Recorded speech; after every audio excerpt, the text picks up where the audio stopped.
Assalamualaikum warahmatullahi wabarakatuh. Apa khabar semua? Pada hari ini kita akan belajar tentang adab kepada ibu bapa.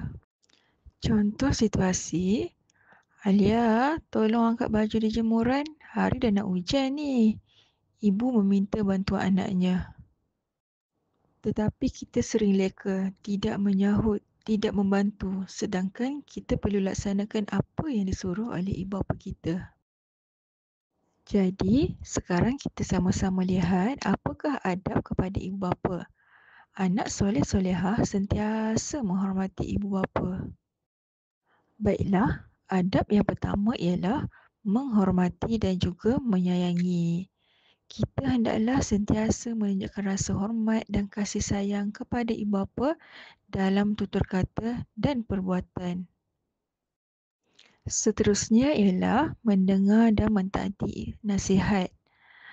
Seharusnya kita berusaha mendengar dengan penuh perhatian setiap nasihat dan arahan yang diberikan oleh ibu bapa.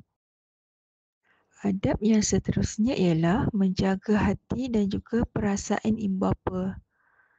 Anak hendaklah sentiasa menjaga hati ibu bapa, elakkan daripada menyakiti mereka secara fizikal atau emosi. Contohnya, tidak memalukan ibu bapa di khalayak ramai atau mengabaikan mereka semasa mereka memerlukan perhatian kita. Dan yang terakhir ialah berbakti kepada ibu bapa, iaitu membantu ibu bapa dari segi keuangan, urusan harian atau ketika mereka sakit adalah tanda berbakti. Islam menggalakkan anak mendoakan dan menyatani ibu bapa hingga akhir hayat. Doa untuk kedua ibu bapa. Bismillahirrahmanirrahim. Allahumma ighfir li dhunubi wali walidayya warhamhuma kama rabbayani saghira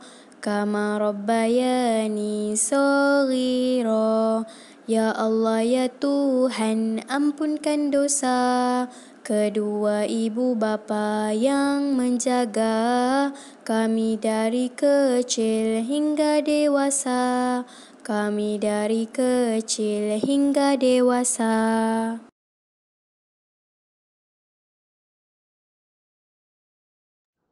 Baiklah, itu saja video kita pada kali ini. Sehingga berjumpa lagi.